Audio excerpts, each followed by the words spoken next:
Dans un petit village du centre du Portugal, au cours de l'année 1917, d'étranges faits ont lieu. Le contexte historique et politique est plutôt lugubre à cette époque. Nous sommes en pleine guerre mondiale. Ainsi, on rapporte que 3 enfants bergers ont rencontré au beau milieu de la nature une dame extrêmement lumineuse qui se tenait dans les airs. Ils comprennent alors qu'il s'agit de la Vierge Marie et celle-ci n'apparaît qu'à eux seuls. La Vierge les instruit, leur donnant différents messages et les incitant à la prière à plusieurs reprises, de mai à octobre 1917. Lors d'un rassemblement à Fatima, des centaines de personnes sont également témoins d'un curieux spectacle dans le ciel. Le soleil se déplace, effectuant ce que l'on nommera la danse du soleil ou le miracle du soleil. Cet événement mettra définitivement fin aux apparitions de la Vierge. Alors, que s'est-il passé à Fatima? Et surtout, quels en étaient les principaux messages? Bienvenue sur ma chaîne Les Oracles d'Edelweiss, chers amis du mystère. Aujourd'hui, je vous emmène au sud, au Portugal, à Fatima, où des apparitions ont eu lieu en pleine nature face à 3 petits bergers. Et cela a créé évidemment l'événement que l'on connaît, les apparitions de Fatima, reconnues par l'Église catholique. Mon idée, c'était d'aller un petit peu regarder quel était le message important là derrière, comment ça s'était passé, quelles étaient les circonstances également des apparitions. Pour ce faire, je vais utiliser l'oracle de Venise. Voilà, c'est un tout nouvel oracle. On verra ce qu'il va nous révéler. J'espère que vous allez bien, j'espère que vous avez bien commencé la semaine aussi. Voilà, donc les cartes ont été mélangées et je vais commencer par regarder au dos. La carte que nous avons, c'est une jolie carte, c'est celle du souffleur de verre. Alors, le souffleur de verre est un idéaliste, c'est un créateur, c'est un fabricant, on peut aussi dire un magicien en quelque sorte, qui crée de belles choses. Voilà, ça nous indique qu'il y a une histoire, effectivement, qui a été,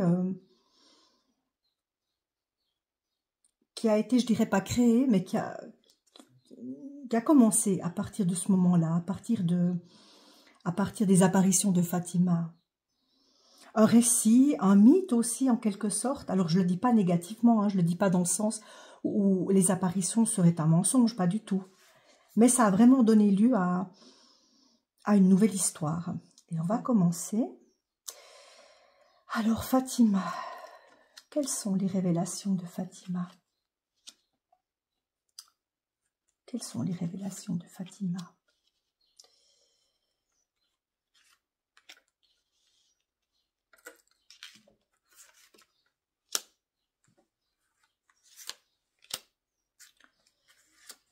Voilà. Première carte, le gondolier. Le gondolier qui mène sa barque, qui conduit les gens. Voilà, c'est la toute première carte que j'ai tirée. Alors, cette carte, en fait, s'apparente au tarot traditionnel à la carte du magicien, du battleur, en fait, qui peut impressionner la foule par des artifices. Voilà, par des artifices. C'est aussi un guide, c'est aussi quelqu'un qui sait où il va, c'est aussi un exemple. Hein? Par rapport à l'histoire de Fatima, la première idée qui me vient, c'est que l'histoire de Fatima, les faits arrivés, ont été avant tout présents pour servir de guide, de leader à la population. Il fallait peut-être un renouveau de foi, peut-être... Je fais très attention à ce que je dis, parce que je voudrais froisser aucune sensibilité.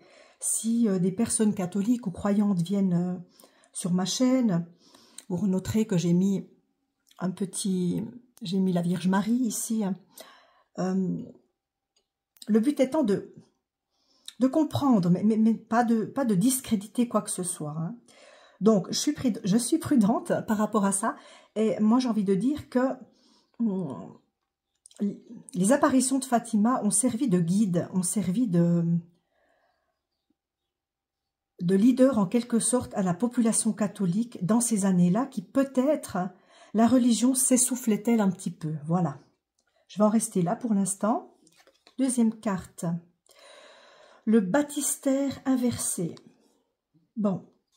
Le baptistère, eh bien, c'est quelque chose de rituel, c'est une illumination qui vient d'en haut. C'est le soleil, c'est la lumière, mais là, en l'occurrence, c'est inversé. Ça peut nous indiquer peut-être une certaine période d'obscurantisme. Si on regarde en 1917 le contexte historique international et européen, eh bien oui, c'était la Première Guerre mondiale. Donc effectivement, l'obscurité régnait, c'était un moment peu sûr, un moment de désespoir, hein, où la lumière a pu arriver, où la lumière devait se faire, un rejaillissement de la lumière sur une période sombre de l'histoire, mais là c'est inversé.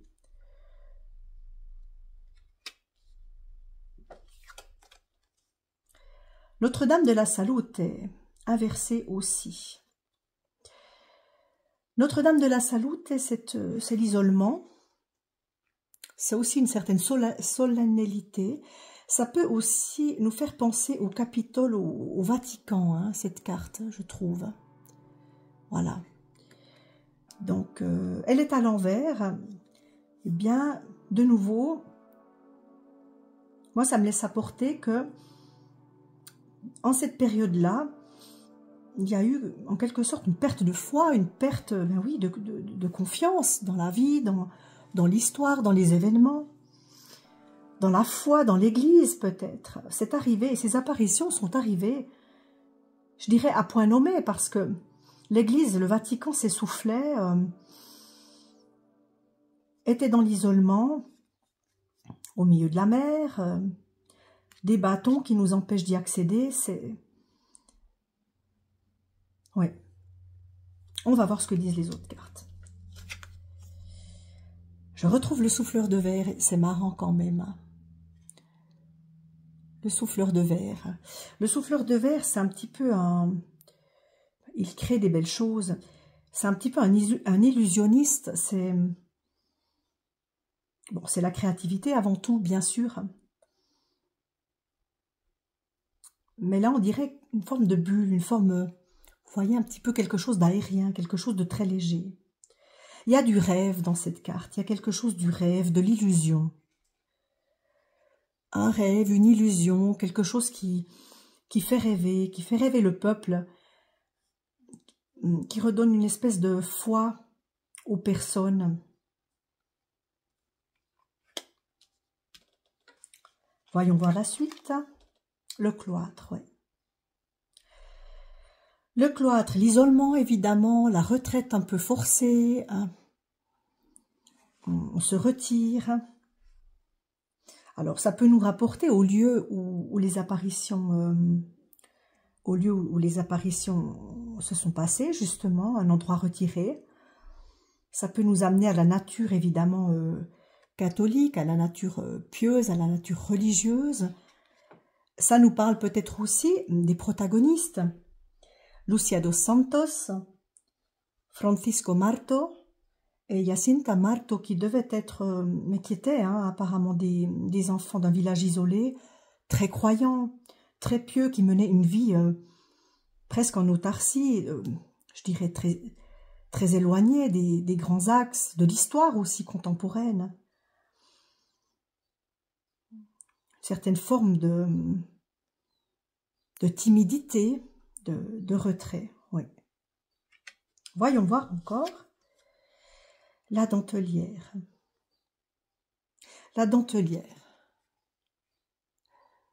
À l'endroit, la dentelière, eh bien, c'est celle qui travaille, qui tisse une toile, qui tisse quelque chose dans la patience, qui élabore très précisément quelque chose. On voit qu'elle a les yeux baissés et qu'elle est vraiment très très très concentrée.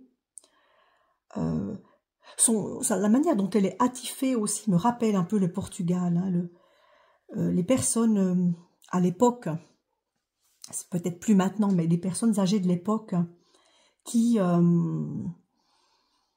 portaient foulard dans les cheveux en raison du deuil, qui s'habillaient avec un châle. C'est une carte, oui, qui peut aussi nous parler des anciens. Voyez, les anciens du village, les anciens là-bas, ont-ils aidé à élaborer une trame, une histoire, ont-ils participé du mythe? Ont-ils participé des apparitions? Ont-ils favorisé aussi l'expansion du phénomène?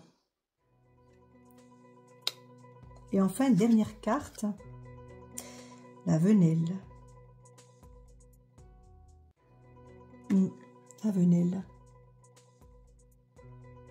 Bien, la Venelle, c'est un quartier de Venise, apparemment, qui est situé dans un lieu insalubre. C'est un peu un labyrinthe sans issue, c'est un recoin, c'est une carte qui nous parle de pauvreté, c'est une carte qui nous parle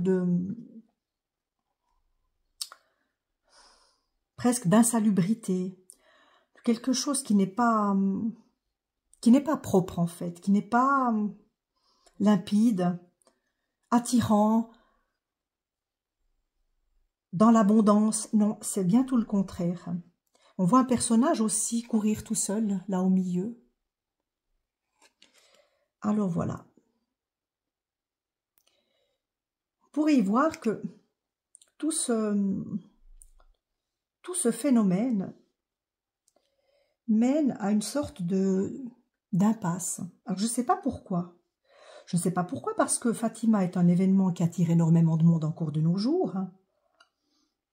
La question serait peut-être de se demander, est-ce que pardon, est-ce que cet événement, est-ce que ce phénomène a réellement apporté un plus à l'Église au niveau attirance, pardon, j'ai la toux,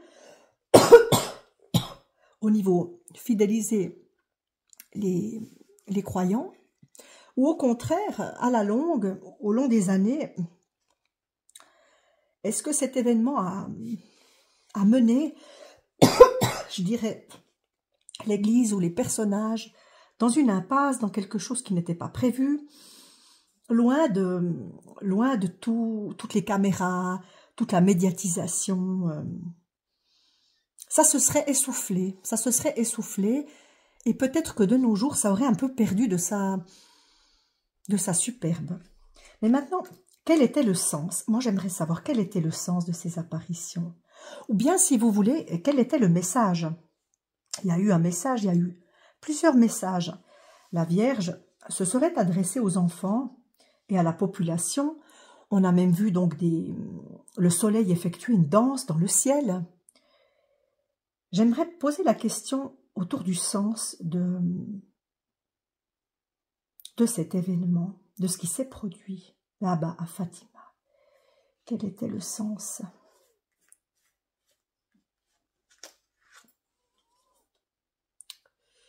Les anges de la basilique inversée.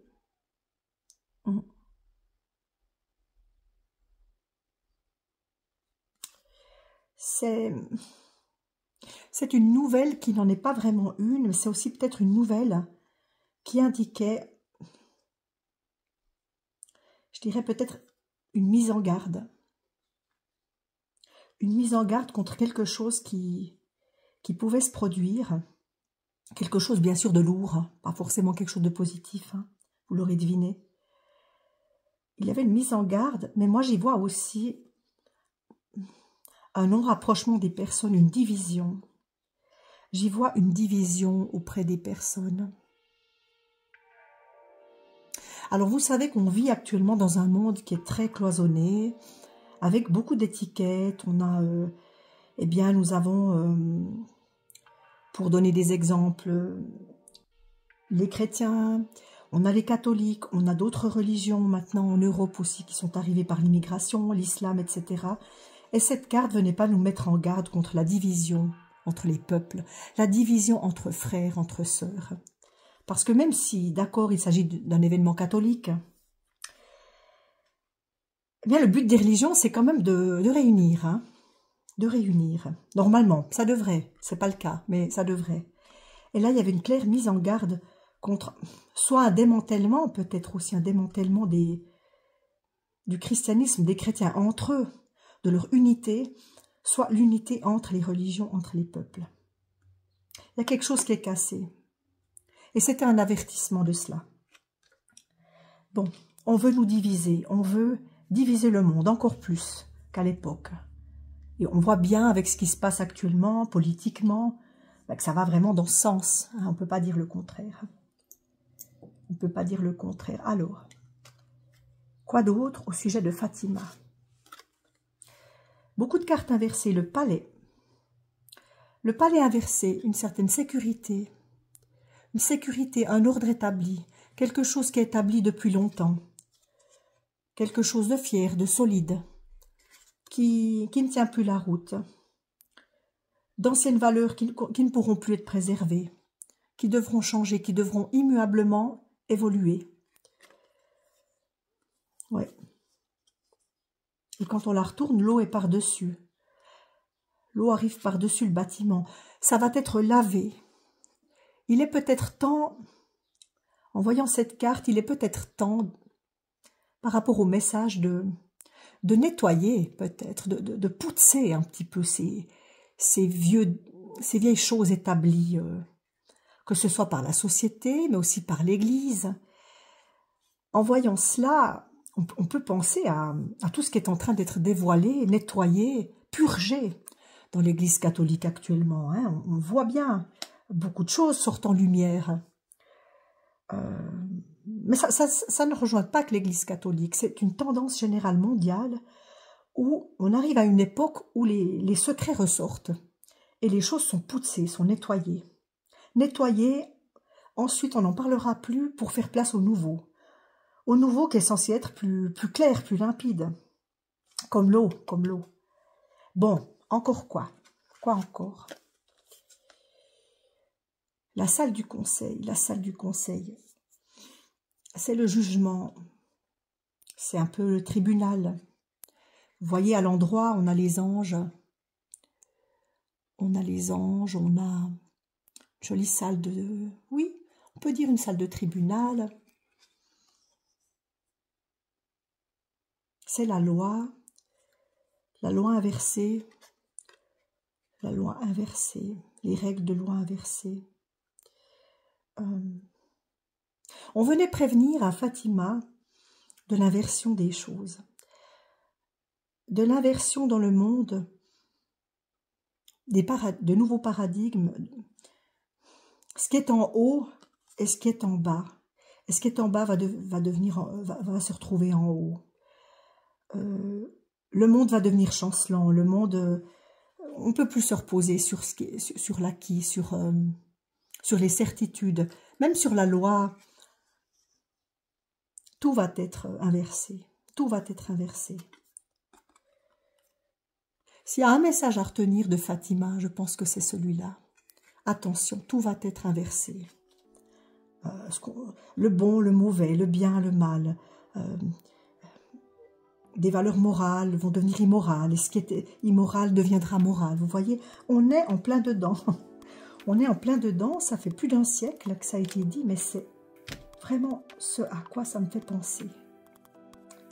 Inversion totale des pôles. Le pont des soupirs. Le pont des soupirs, c'est le pendu. Et vous voyez, c'est rigolo. Même le pendu, il est inversé. Le pendu dans le jeu du tarot, c'est cet homme qui est pendu à une branche. Et cette carte-là, dans l'oracle de Venise, symbolise le pendu, justement. Mais même ça, c'est inversé. C'est vraiment ça. C'est une inversion totale de tout, en fait. Et c'est là qu'il ne faudra pas se perdre. C'est là qu'on retrouve notre gondolier. faut garder le cœur bien accroché. Hein. On est dans des carousels qui vont en haut, en bas, dans tous les sens. Et ça donne la nausée. Hein. Certaines choses donnent la nausée. Mais ne pas perdre le guide. Le guide. Alors, son propre guide intérieur, qui est notre intuition, bien sûr. Pour les catholiques, un guide, ça peut être le pape, ça peut être un prêtre, ça peut être les écrits. Dans chaque religion, on a nos guides, les prophètes.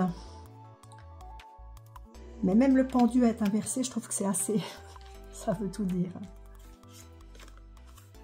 Le ghetto. Le ghetto, ce lieu, un petit peu, ce no man's land qui existe aussi à Venise. C'est des quartiers périphériques, c'est des quartiers éloignés. Pour moi, ça va aussi dans le sens de... On catégorise tout dans la société, on va faire des exclus. Alors vous voyez, il y aura de plus en plus d'exclus. Il y aura de plus en plus d'exclus, on le voit. De personnes précarisées aussi, on avait la venelle, on avait la pauvreté juste avant. Cette société, cette inversion des valeurs, cette inversion des faits, de la justice même, eh bien, crée une ghettoisation d'une grande partie de l'humanité, en fait, qui va se sentir à part. Mais c'est aussi la ghettoisation des personnes qui ne pensent pas comme on devrait ou comme il faudrait penser, vous voyez, avec des idées parallèles, des idées novatrices. Il y a plusieurs sens. Je vais encore voir qu'est-ce que cet oracle de Venise peut nous apprendre sur Fatima, parce que le cœur de l'histoire, c'est Fatima. Sur Fatima, sur l'apparition de la Vierge à Fatima. Ouais, le campanile. Le campanile, la carte numéro 16. C'est la tour Dieu, je crois que ça s'appelle la tour Dieu, la maison Dieu. C'est quand tout s'effondre, c'est quand tout... les éclairs dans le ciel. Bon, on dit que c'est une des cartes les plus... J'aime pas trop ce mot-là, négative peut-être, ou connotée négativement du tarot. C'est quand les espoirs s'en vont, c'est quand tout est fracassé, tout est déchiré, tout se casse la figure en fait. Voilà, tout se casse la figure. Mais le message de Fatima, c'était ça en fait. C'était une mise en garde. La Vierge serait apparue pour mettre en garde contre... bon, je vous apprends rien contre la fin des temps, ben oui, hein, c'est dans les discours, la plupart des discours sur les apparitions. Mais que tout serait sens dessus dessous. Il y a un écroulement total de la tour, de l'église, de la religion, de la société, des valeurs, complet, un écroulement complet. Ça doit être le message central de... Je vais tirer une dernière carte pour voir s'il y a un petit peu de lueur d'espoir là au milieu, pour voir, et ce sera le mot de la fin. Ah ben voilà, voyez, le puits à Venise. Et on y voit une jolie jeune fille, très fraîche, très candide, chercher de l'eau à la fontaine. C'est une carte de communication. C'est mercurien, c'est la communication. On a aussi l'aigle de la victoire ici en haut. Alors pour moi, ben oui, je voulais une carte un peu positive, mais je l'ai. C'est par la communication, c'est au travers des médias qu'on les écoute ou justement qu'on ne les écoute pas, que le progrès, que la lumière peut venir. Des personnes qui pensent un peu différemment, vous voyez, des personnes qui vont à contre-courant, qui seront ghettoisées, parce qu'elles ne pensent pas comme la masse, parce qu'elles n'affirment pas les choses, parce peut-être qu'elles seront mises à l'extérieur et elles devront retrouver le moyen de communiquer. Le moyen de communiquer pour rétablir quelque sorte l'équilibre avec ces inversions de valeurs. Autrement dit, vous avez une pensée globale, des personnes qui pensent à contre-courant de cette pensée globale. Cette pensée globale, elle est d'inversion, hein, tout est inversé, tout est... ce qui est beau devient moche, ce qui est moche devient beau, pour faire caricatural. Et c'est par une nouvelle communication, un nouveau sens de la communication, des nouveaux moyens de communication, que ces personnes ghettoisées-là, qui vont être décrédibilisées, hein, eh bien, pourront retrouver un droit à la parole, devront retrouver un droit à la parole pour essayer dans quelque sorte, de réparer ou de rétablir un équilibre dans le monde. Et ça se passera par l'amour, évidemment, toujours, hein, ça c'est sûr, mais par la vérité. Par la vérité, la recherche de la vérité. On va chercher l'eau dans le puits, on va chercher la vérité où elle se trouve, et pas en surface, pas dans les apparences. Voilà, voilà. On pourrait encore... oui, je pense que je vais prendre un autre oracle. L'oracle du chemin pavé d'or. On va voir le mot de la fin, un petit peu. Qu'est-ce que ça nous indique? En tout cas, il n'y a pas eu malveillance. Ah, les ailes de lumière. On a la recherche de la vérité. Hein. On a la recherche de l'authenticité, de la vérité. Plus le monde va aller à l'envers, plus on recherchera sa vérité au fond de soi, au fond du puits. Voilà. Alors, qu'est-ce qu'on a ici? Fatima, ton message, Fatima.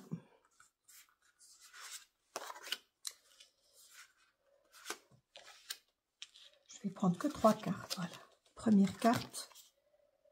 La création spontanée et intuitive. On avait déjà la créativité dans l'ancien tirage. Faut être inventif. Faut pas se laisser endormir par ce qu'on voit sur les réseaux, par la créativité des autres. On a tous cette part de créativité au fond de nous. Et pour parvenir à sa propre vérité, je dirais, pour parvenir à l'authenticité, on doit la mettre en pratique. On ne doit plus être passif. C'est ça en fait. On ne doit plus être passif. Ne soyez plus passif. Trouvez, cherchez, posez-vous des questions. Investiguez. Investiguez au-delà de votre quotidien. C'est fini, hein, l'ère de la passivité. Le monde ne nous demande pas ça. Le monde ne nous demande plus ça. La créativité permet de faire énormément de choses. Et pas seulement au niveau artistique. Hein. C'est une force, c'est une puissance terrible.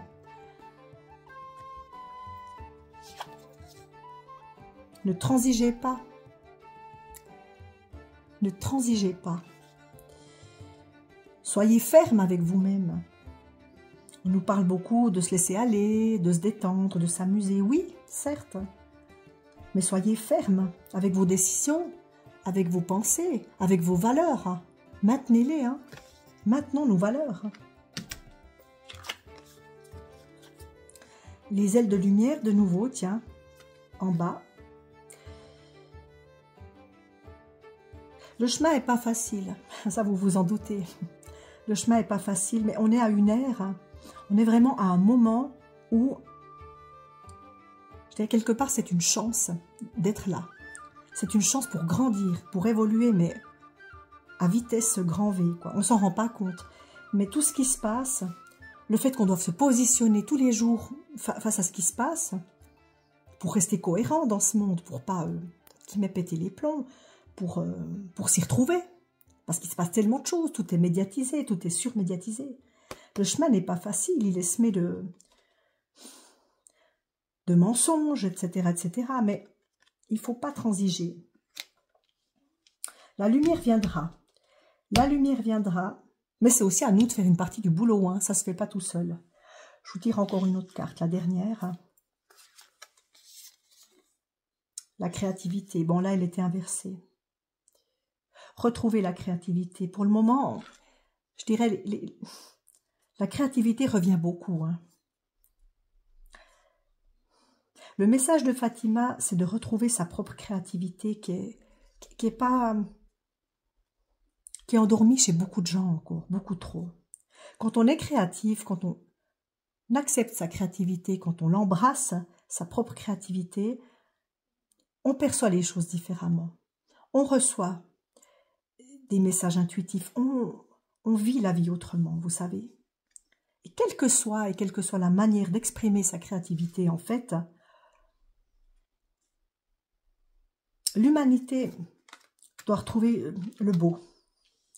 On doit retrouver le sens du beau, on doit retrouver la beauté, on doit retrouver la créativité. Constructive, bien sûr, hein, je ne vous parle pas de celle qui produit des armements et qui détruit. Hein. Et l'imagination aussi. Voilà. Écoutez, moi je vais en rester là pour aujourd'hui. Je remercie les messages de Fatima, je remercie l'univers, je remercie Dieu, je remercie la grande conscience universelle. Je ne peux que vous souhaiter le meilleur. Si ce tirage vous a plu ou intéressé, vous pouvez mettre un petit pouce, vous pouvez vous abonner à ma chaîne. On a encore plein d'autres mystères à investiguer, je vous assure, c'est infini. Et je vous souhaite une merveilleuse semaine. À bientôt.